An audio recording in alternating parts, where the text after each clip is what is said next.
la première réforme constitutionnelle du règne du roi Charles III pourrait être à l'encontre de son fils, le prince Harry et de son frère, le prince Andrew.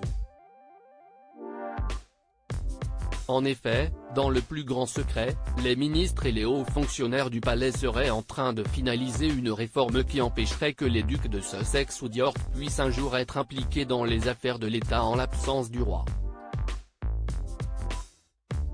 Ainsi, selon les informations relayées par Mail Online, dans les propositions qui devraient être soumises au Parlement, peut-être dans quelques semaines, le roi pourra faire appel à un plus large éventail de substituts royaux, notamment la princesse royale et le comte de Wessex, pour s'acquitter de ses fonctions constitutionnelles de routine lorsqu'il est hors du pays.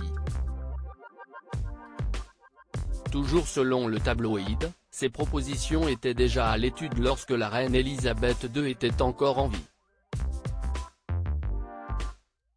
Ainsi, elle aurait donné son approbation.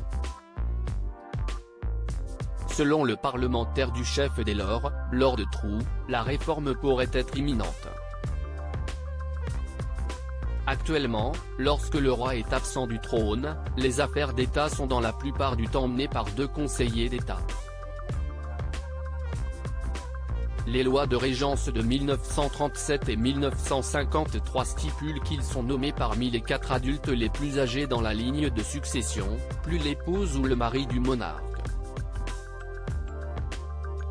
Aujourd'hui, dans l'ordre, ce sont donc, la reine consort, le prince de Galles, le duc de Sussex, le duc d'York et la princesse Béatrice. Les princes Harry et Andrew ne semblent plus avoir la cote au sein de la famille royale, mais avec le projet de loi en discussion, la liste pourrait être étendue puisqu'il devrait être possible d'y inclure les 2 autres frères et sœurs du roi, à savoir Anne et Edward.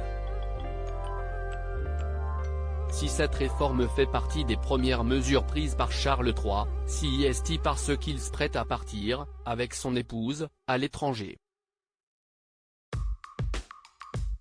Ainsi, il semblerait qu'il veuille que la liste soit allongée avant qu'il ne parte pour partir l'esprit léger. Si est-il d'autant plus un événement que si est-il la première fois depuis 7 ans que le monarque sera en dehors du pays. Lors de ses dernières années de règne, Elisabeth II limitait ses déplacements à cause de son état de santé. Aujourd'hui, les princes Harry et Andrew ne semblent plus être bien vus au sein de la famille royale.